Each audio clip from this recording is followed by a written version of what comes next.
Good morning, my name is Emily Moran, and today I'm doing option research for ISAT456. So I'm going to share my screen now, and I will be jumping back and forth between some slides I've prepared and my actual research paper, which I am presenting. Great, so here we are. This is my presentation. I'm looking into ethical issues in genetic counseling, the form of a perspective piece. So I want to talk a little bit about why I wanted to write this paper first. So firstly, I am planning to become a genetic counselor after I graduate from JMU. I will be applying for graduate schools this upcoming year. And the other reason, in addition to why I wanted to focus specifically on the ethics of genetic counseling, is because there's a lot of gray areas in genetic counseling. There's a lot of ethical issues that tie in both to things we've discussed in class and things that we have not discussed in class, which I have learned from doing this research. And a lot of those times, those gray areas can make people, including myself, feel a little bit uncomfortable, not really knowing what the right decision is, not really feeling like they have a guide to make those decisions, which is why I wanted to do this now instead of getting into the profession and then feeling completely overwhelmed and out of my elements, not really knowing what beliefs I even have. I wanted to figure this out before getting to that point. And I think a little bit of this research has actually helped me decide more about what specialty I want to go into with genetic counseling. I've decided that I don't think I want to go into prenatal, which I'll talk more about throughout this paper, some of the ethical issues with the different specialties. And additionally, the goal of the formatting of this paper was to make it like a perspective piece for something that could go in a journal, like responsible RRI, yeah, right there. Yeah, so that's my rationale. That's where we're going with this. And now let me talk a little bit about just overview briefly what I found through this research. So the first major point was I do not think that genetic counselors should entirely eliminate the field of prenatal counseling, but I think we should advocate more for disabled populations, specifically within the prenatal field. Secondly, I think genetic counselors should aim to continue to perform non-directed counseling, but also increase the ways in which ethical thinking is done. And thirdly, I think that legislators should continue to expand upon the Genetic Information Non-Discrimination Act and clarify specific clauses, specifically consciousness clauses, promote policies that educate patients about their genetic privacy. And I also think that genetic counselors themselves should be advocating for these things, lobbying, doing whatever they can to try to push for more education specifically. All right, so now I want to talk a little bit about the history of genetic counseling, where it stemmed from. And this is really important when assessing any fields. It's important to look at where the roots are with that, and that can sometimes help you pick out things that might be lingering still. If there's a problematic past, you might think the future is fine, but there might be some lingering things here and there that are still problematic. So genetic counseling did originally stem from the field of eugenics, where you see on the left, this man's nose is being measured. That was seen as like an indicator of just how fit you were to be in society. Here in the bottom, we have an image describing or depicting mothers protesting the fact that they were being forcibly sterilized. And I can jump over to my paper now really quick. So genetic counseling did move away from eugenics. However, we still want to just be looking out for those things. After World War II was when that distinction was starting to actually be made. A man named Sheldon Reed, who was a geneticist, coined the term genetic counseling in 1947. And he described the profession as not a medical encounter, but as kind of genetic social work aimed to provide people with an understanding of their family's genetic problems. I really liked that quote because of the way he used the word social work and how it's more of like an interpersonal, actually counseling aspect to it, as opposed to just like a hard science, which was part of what drew me to this field. So by this point, during the 1950s and 1970s, counseling is moving away from eugenics, but it's still primarily aimed at disability prevention. We want to, like I was talking about earlier, we want to be able to identify traits with eugenics and be able to pick those out within, within genetic counseling as well. So things like classism, a sense of superiority, forced methodologies, quotas, coercion, and other traits that we saw in the time of eugenics. Those are things that we want to be looking out for within the field of genetic counseling to try to snuff them out and make sure that we are eliminating them, not tolerating them in the slightest. So here I have this image where I'm talking about just the development of the science with genetic counseling. So we have the social changes, and we also have the technological changes. So firstly, this is something that's important to look at just appreciate. I won't go too much in depth in it, but it's important to appreciate just how much has changed up until the present day in terms of the amount of technology we have, because this has opened like a lot of new questions, a lot of new concerns. Some of the technology I talk about specifically includes chemistry-based approaches like FISH, PCR, CGH, other things regarding prenatal care, such as amniocentesis, and new sequencing tools that have made sequencing in the clinical setting a little bit more practical, such as Illumina, nanopore sequencing, RNA sequencing, other technologies that are just making it more efficient, and the fact that we can actually edit a child's genome using technology such as CRISPR. An additional added technology that I want to talk about is AI being introduced into genetic counseling. This is still in its infancy. It's not really something that's happening or probably going to happen, in my opinion, anytime soon. But there is an app, called Rosa. It's a chatbot that basically acts as a genetic counselor that talks to you about BRCA testing, basically like you're seeing a genetic counselor, but it's a robot. So this needs some efficiency still, improved efficiency still, but all of these tools all together have really just changed the way that genetic counseling can work. And a little bit another thing I want to talk about with the social aspect is how genetic counseling has moved towards more of a feminist ethics of care approach in a little bit of ways where more of the psychosocial aspects of genetic counseling are being considered in the ways that people's feelings and opinions are being affected by certain disability approaches. And then more recently, in the late 1990s, genetic counseling began to shift away from prenatal genetic counseling towards other fields such as oncology and cardiology. Prenatal still exists, and I believe it still should exist, but there's more that can be done in oncology, cardiology, and other fields related. As I mentioned earlier, I've decided through doing this research that I want to go into oncology or cardiology, or something with neurodegenerative diseases, but I do not want to focus on prenatal because of all the ethical problems I have with it. All right.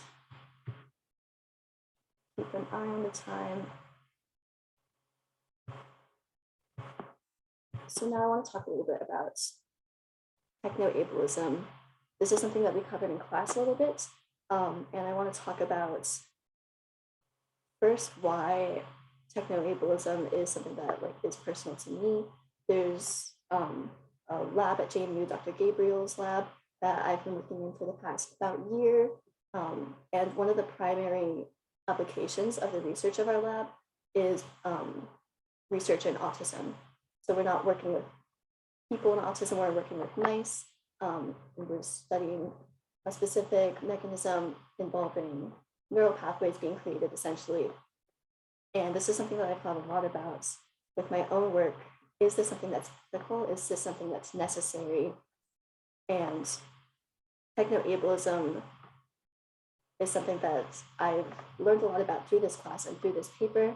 And now let me backtrack over to my paper to tell you a little bit more about what it is and why we need to be talking about it in genetic counseling.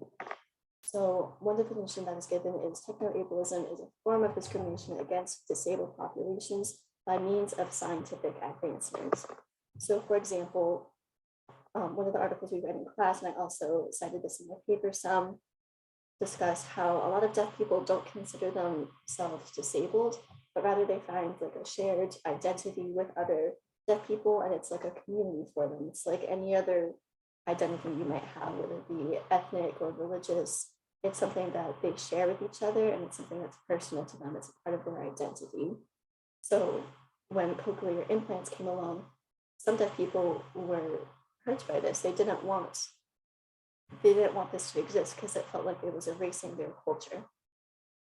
Similarly, with genetic counseling, we have the ability in prenatal care to prevent certain types of traits from being born. So with genetic counseling, you might say, oh, your baby has Down syndrome. Do you want to keep it? And then that is something that the parent decides. So is ableism present in genetic counseling? This was something that one study looked at where they used the DAIAT test, which was developed by Harvard.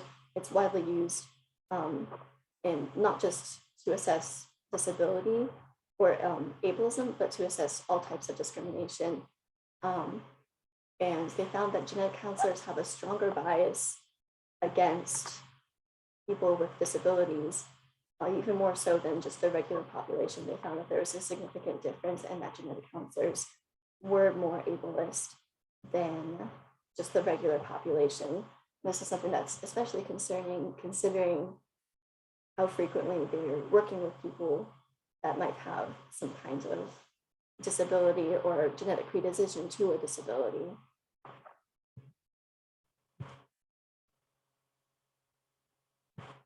Another source that we can look at when analyzing the extent to which genetic counselors are influenced by ableism is by actually going to the sources of different guidelines that tell them what to do in their practices. So the National Society of Genetic Counseling is the biggest organization that kind of governs all of genetic counseling in the United States. And for reference, the United States is there's genetic counseling outside of the United States, but most of it is within the United States. It's a relatively new field and it's branching out internationally. But when I say genetic counseling within the United States, that's most of genetic counseling at this point in time. So the NCGS has different guides for different types of syndromes or conditions, helping genetic counselors know what type of language and know what things to do, what tests to run, when there might be a risk of a certain condition. So I looked specifically at the National Society of Genetic Counseling's Down syndrome diagnostic guide. So this is if a genetic counselor is meeting with a parent who has received or is going to receive a Down syndrome diagnosis for their future child.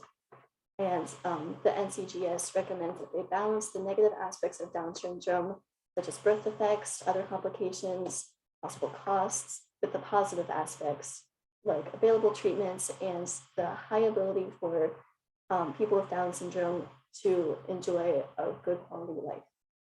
They also recommend trying to use language that's kind of coded or painted as negative, such as "I'm so sorry," "I have bad news," things like that. And this is a step in the right direction away from ableism. However, counselors are still encouraged to present all the options. So this includes options for terminating the pregnancy.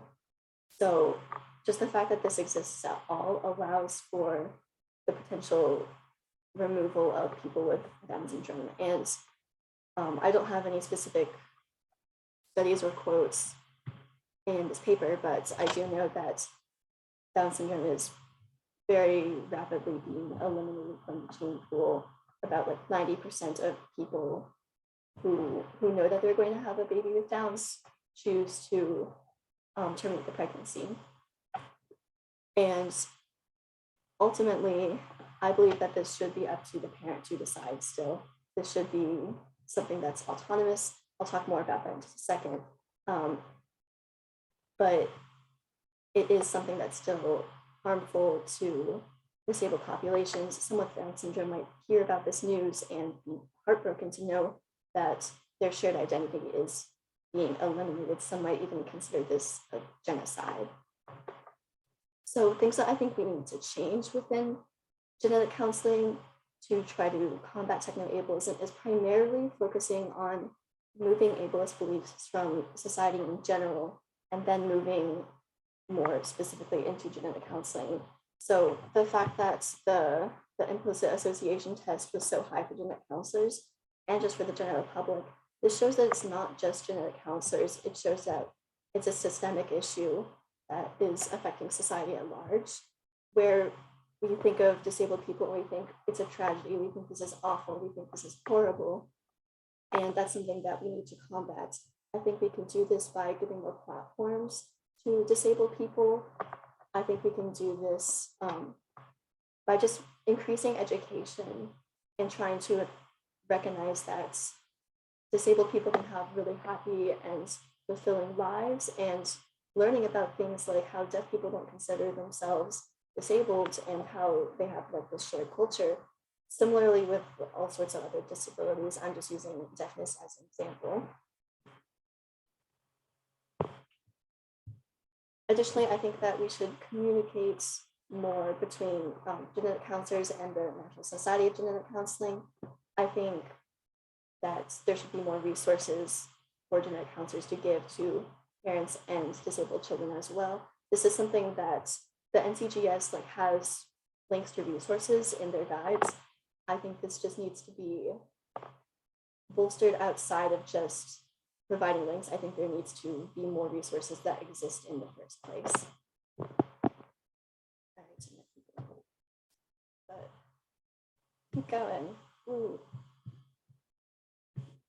All right, so next is the issue of autonomy. This ties heavily into prenatal counseling still, and with what we were just talking about with techno-ableism, how I was mentioning that I believe the parents should ultimately be the ones to decide if they choose to terminate the pregnancy or not. This is an issue of reproductive rights in addition to techno-ableism. And this is something that's discussed by the National Society of Genetic Counseling and the Code of Ethics. One thing that they really emphasize is non-directiveness, where essentially the genetic counselor is supposed to just present all of the resources, all of the options available to them, and then allow the patient to decide for themselves. And I think that's the best course of action still. I'll talk a little bit more about things that can change with that, but I think that is the way to be doing this still. So additionally, within the Code of Ethics, genetic counselors are encouraged to respect the beliefs, relationships, identities of their clients, and enable their clients to make informed, coercion-free decisions. So that's just reiterating the non-directive methods. I would also like to mention that it's still challenged that genetic counseling is completely non-directive. A study was done by an anthropologist recently who looked at endocrine sessions and noted that there was a lot of directiveness. There was genetic counselors telling their patients, this is something that I think you should do. And that's something I think there's room for improvements. And also I would like to note that this anthropologist did not believe that the genetic counseling fields or the sessions that she sat in on were completely eugenics free, which is something to be aware of and recognize that likely this stems from techno-ableism as well.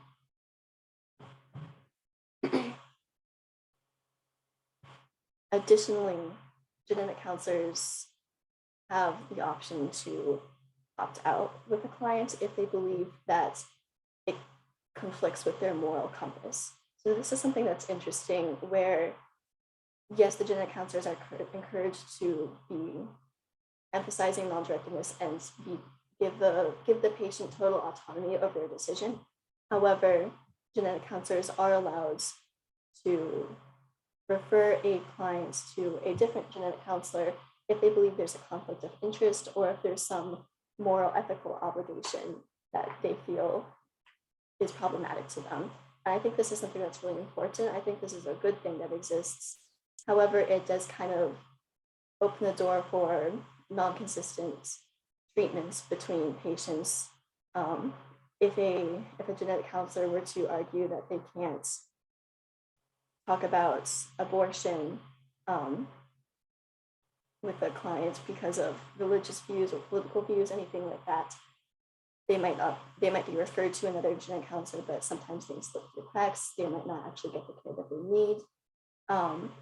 Specifically in Oklahoma, Nebraska, and Virginia, genetic counselors have consciousness clauses that allow genetic counselors to refuse counsel about abortion.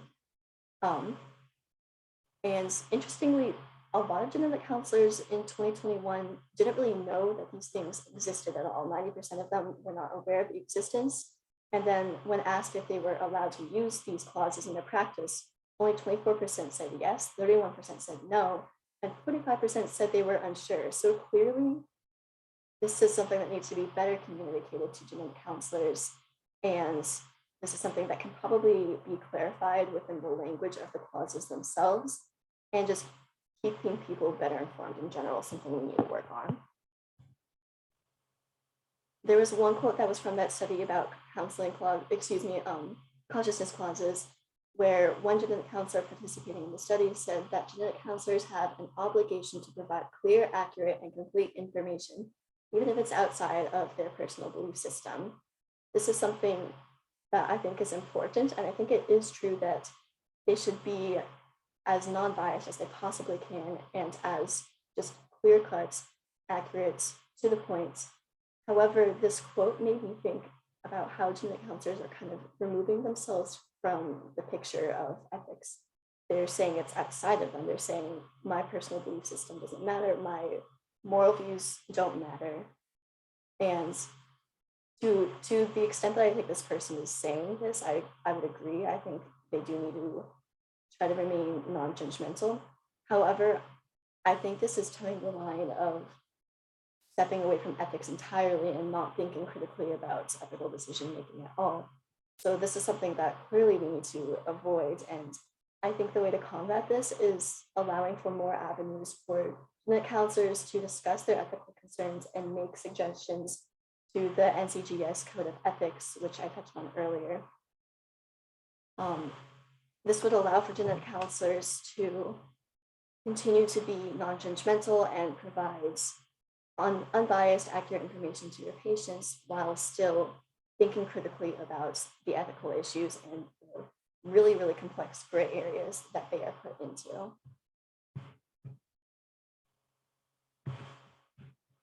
The third major issue I'm going to touch on is privacy and non-discrimination within genetic counseling. So this is another major issue. Protecting people's data is something that's super important. I talked a little bit about the Genetic Information Non-Discrimination Act of 2008, otherwise called GINA. This act banned health insurance companies as well as employers from discriminating on genetic information obtained from genetic tests. However, there are some limitations with this. For example, it does not cover life insurance policies, and it only protects individuals from discrimination up until the point of disease manifestation. So if you know you have a risk for, let's say you have BRCA gene, it does not protect you after you actually get breast cancer. Only up until that point are you not able to discriminate, which is something that's very problematic and something that can be changed, in my opinion. Another limitation of GINA is that people really just don't know about it. A genetic counselor at VCU is leading some research. I actually was able to meet with this person, Dr. John Quillen. This is one of the schools that I hope to apply to for graduate school when I become a genetic counselor. And this research was examining attitudes of Black women when discussing GINA, and I found that only 15% of the patients knew about GINA prior to meeting with a genetic counselor. And the reason why it's dangerous for people to not know about GINA is because they can be taken advantage of and they can be misused. If they don't know about it, then it's not really keeping them as safe as it could be if they did know about it. Additionally, they have really low confidence in it. only or 81% of the participants had low to medium confidence in GINA. Another important thing with this study to recognize is Black women, especially Black women, are a group who's largely disenfranchised by the healthcare system. This has been a historical systemic thing, and it continues to exist today. There's just a lack of trust between the healthcare professionals and the African American community. This is something that I also noted when looking at the demographics of genetic counselors.